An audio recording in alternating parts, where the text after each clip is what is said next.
Marcus Aurelius, Stoicism Daily. We all know that feeling. The jarring sound of the alarm clock slicing through the quiet of the morning, signaling the start of another day that feels eerily, depressingly similar to the one before. It's the same commute, the same coffee, the same list of tasks, the same predictable conversations. It's the sensation of being an actor in a play where you know all the lines, but you've forgotten the meaning behind them. This is the Groundhog Day rut, a psychological treadmill where you're running hard, but the scenery never changes. You feel a deep, gnawing sense of stagnation, a quiet panic that your potential is withering on the vine, starved of novelty, challenge, and purpose. You feel trapped in a cycle of obligation and routine, where the days blur into a meaningless smear of existence. This isn't just a modern affliction born of office cubicles and social media feeds. It's a fundamental human challenge, a timeless struggle against the gravitational pull of monotony. And nearly 2,000 years ago, one of the most powerful men in the world wrestled with this very same demon. His name was Marcus Aurelius. He was the emperor of Rome, a man who held the fate of a vast empire in his hands.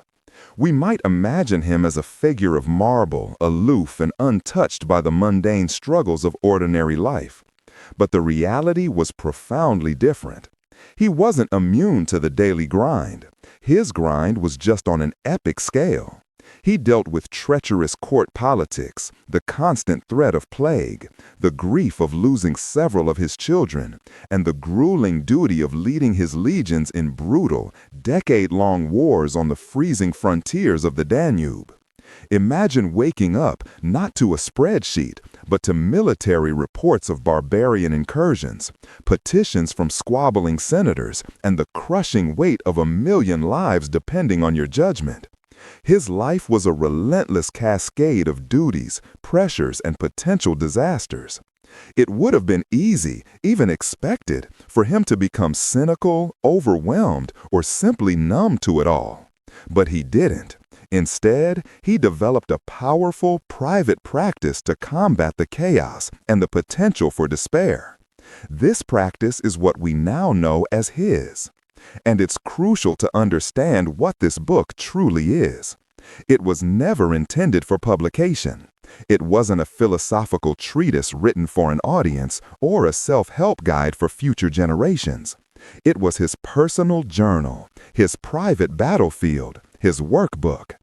It was his daily forge, a place he went every single day, often in the cold pre-dawn hours of a military tent to hammer his own character into shape.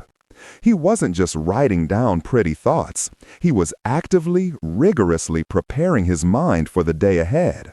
He was tempering the steel of his resolve, chipping away the slag of his own weaknesses, his anger, his fear, his laziness, and sharpening the principles that would guide his actions. This concept of the daily forge is the Stoic secret weapon against the Groundhog Day rut. The rut thrives on passivity. It takes hold when we let the day happen to us, when we are simply carried along by the current of routine.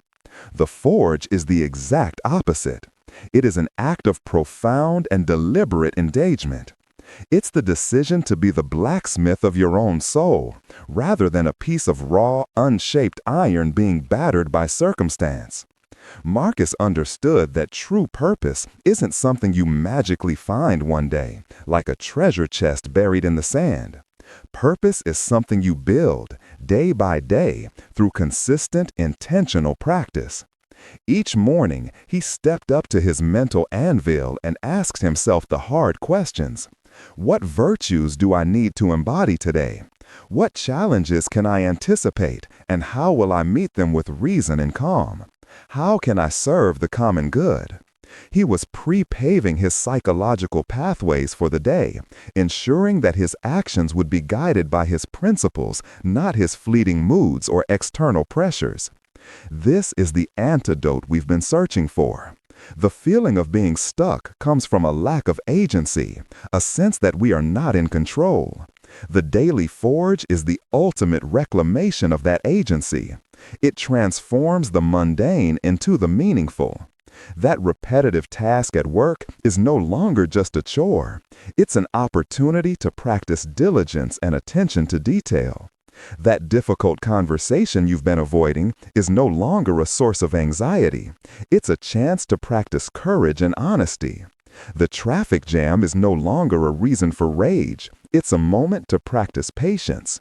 By viewing every part of your day, no matter how repetitive, as a raw material to be shaped in your forge, you infuse it with purpose. You are no longer just your day.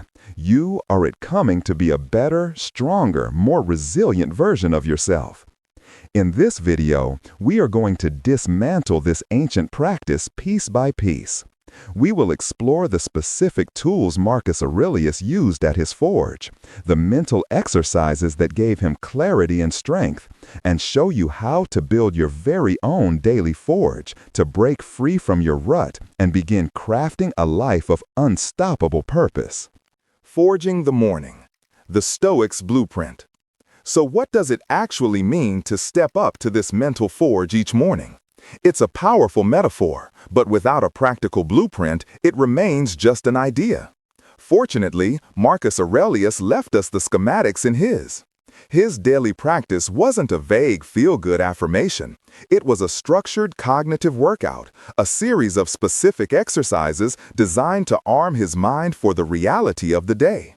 The first and perhaps most crucial tool he employed is a practice known as, or the premeditation of evils.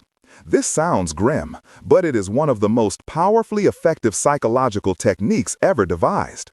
Modern positive thinking tells us to visualize success, to imagine everything going perfectly.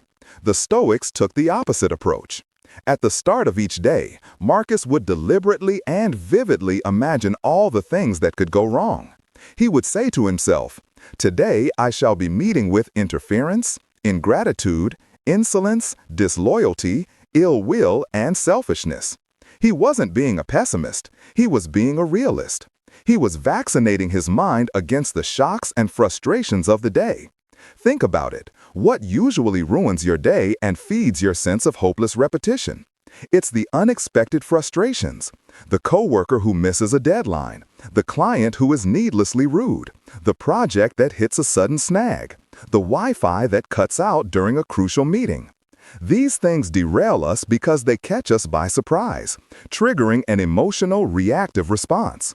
By mentally rehearsing these scenarios in the morning, Marcus was stripping them of their power to shock him. He had already met the insolent man in his mind. He had already dealt with the ungrateful colleague. When he encountered them in reality, his reaction wasn't, "Why is this happening to me?" It was, "Ah, of course. This is one of the things I prepared for."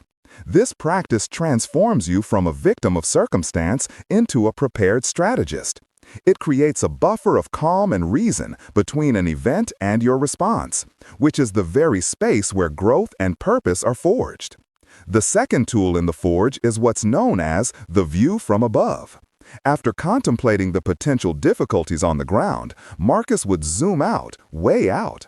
He would practice visualizing himself and his immediate problems from a cosmic perspective. Imagine floating up from your chair, seeing your room, then your building, then your entire city spreading out below like a map. Keep going. See your country, the continent, the curve of the earth, a beautiful blue marble suspended in the blackness of space. See the earth shrink to a tiny speck in the vast swirling expanse of the Milky Way, itself just one of hundreds of billions of galaxies. From this vantage point, that annoying email, that looming deadline, that feeling of being stuck in your career, how significant does it truly seem? This exercise isn't meant to trivialize your problems or encourage you to ignore them. It's designed to right-size them. The Groundhog Day rut traps us by making our personal world feel all-encompassing. The view from above shatters that illusion. It reminds you that you are part of an immense, interconnected whole, a participant in a story that is billions of years old. This perspective fosters a sense of humility, wonder, and connectedness, which are powerful antidotes to the self-absorbed frustration that defines a rut.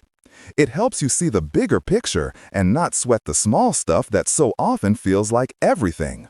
Finally, Marcus would bring his focus back to the immediate, grounding his perspective with two intertwined concepts: Mama Terni and Omar Axi.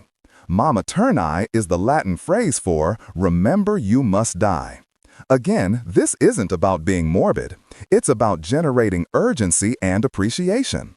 The knowledge that your time is finite is the ultimate cure for procrastination and triviality. When you truly internalize that this day is a gift, one of a limited number you will ever have, it becomes much harder to waste it on petty grievances or mindless distraction. It compels you to ask, am I using this irreplaceable day well? Am I living in accordance with my values? This thought cuts through the fog of monotony like a lightning bolt. It reframes the day not as another link in an endless chain, but as a precious, unrepeatable opportunity. Paired with this is Omor Axi, the love of one's fate. This is the practice of not just accepting, but embracing everything that happens, good and bad. Marcus believed that everything that occurs is a necessary part of the larger tapestry of the cosmos. To wish for things to be different is to wish for the universe to be different, a futile and exhausting endeavor. Instead, he chose to love his fate. This meant finding the opportunity in every obstacle, the lesson in every setback. This mindset is the ultimate key to breaking the rut, because it posits that there is no such thing as a wasted day. Every single moment, no matter how challenging or repetitive, becomes raw material for the forge, an opportunity to practice virtue and build character. Together, these morning practices, preparing for negativity, gaining cosmic perspective, and embracing your finite fated life, create a resilient, purpose-driven mindset before you've even had your first cup of coffee. Block 3. Hammering out purpose. The daily practice. The work of the daily forge doesn't end when the sun comes up. The morning ritual is like a blacksmith heating the metal. It makes the material malleable and ready to be shaped. But the actual shaping, the hammering, the quenching, the refining, happens throughout the day, in the heat of real-world interactions and challenges. The mindset you cultivate in the quiet of the morning must be carried with you as your shield and your hammer. The central principle that allows you to do this, the load-bearing wall of Stoic practice, is understanding the dichotomy of control. This is the simple but life-altering idea that some things in life are up to us and others are not. What is up to us? Our thoughts, our judgments, our choices, our actions, our responses. Essentially, our inner world. What is not up to us? Pretty much everything else. What other people think of us, whether they are kind or rude, the traffic, the weather, the economy, our health in the long run. The Groundhog Day rut is fueled almost entirely by our emotional investment in things we cannot control. We get angry because someone cut us off in traffic. We feel anxious because our boss seemed displeased. We feel frustrated because a project isn't going as we planned. We are constantly trying to bend the external world to our will, and the world constantly refuses to bend, leaving us feeling powerless and stuck. The daily forge practice is to relentlessly, consciously, moment by moment, shift your focus from the external to the internal. You become a gatekeeper of your own mind. When that coworker makes a passive-aggressive comment, you recognize that their behavior is outside your control. What within your control is your response. Will you react with anger, feeding the negativity? Or will you choose to respond with calm, patience, or even compassion, refusing to let their dysfunction disturb your inner peace? This isn't about being passive or letting people walk all over you. It's about choosing the most effective and virtuous response, rather than being a puppet of your own knee-jerk emotions. Every time you successfully do this, you are landing a hammer blow on the anvil. You are strengthening your character. The repetitive, frustrating parts of your day are no longer traps. They are training grounds. That endless, boring meeting is no longer a waste of time. It's a dojo for practicing your focus and patience. The constant interruptions are no longer just annoying. They are opportunities to practice flexibility and grace. By focusing solely on your own actions and judgments, you reclaim a profound sense of agency, even in situations where you have very little external power. This is the active, all-day process of forging purpose. This leads directly to the Stoic superpower of transforming obstacles into opportunities. Marcus Aurelius famously wrote, "The impediment to action advances action. What stands in the way becomes the way." This is perhaps the most powerful idea for destroying the Groundhog Day rut. The rut is defined by its obstacles: the boredom, the frustration, the lack of progress. The Stoic approach is to see these very obstacles not as barriers to a meaningful life, but as the raw material of a meaningful life. The forge needs heat and resistance to shape metal. Your character needs challenges to grow. That creative project you feel stuck on, the block itself is an opportunity to practice perseverance. That difficult relationship that drains your energy, it's a chance to practice setting boundaries and communicating with clarity. The feeling of being uninspired by your job, it's a powerful call to practice self-reflection and to seek out small pockets of excellence and service within your current role. To make this practical, you must bookend your day. Just as you prepare in the morning, you must review in the evening. This was a critical practice for Stoics like Seneca and Epictetus.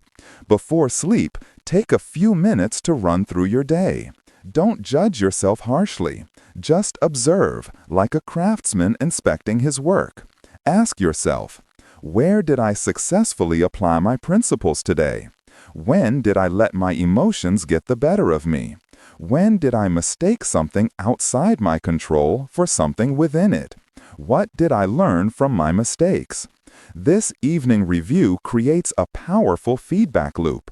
It prevents the days from blurring together. Each day becomes a distinct lesson, a finished piece of work, not just another identical segment of a monotonous loop. It ensures that you are constantly learning, adapting, and refining your craft. This complete cycle, the morning preparation, the all-day practice of controlling your responses and turning obstacles into fuel, and the evening review, is the daily forge in its entirety. It is a dynamic, living system for personal growth that makes stagnation impossible. The rut exists because of passivity and a lack of intention. The forge is the declaration of war on that state of being. It's the commitment to show up every single day to the most important job you will ever have, the forging of your own character. Stop waiting for your life to feel meaningful. Step up to the forge, pick up the hammer, and start shaping it yourself.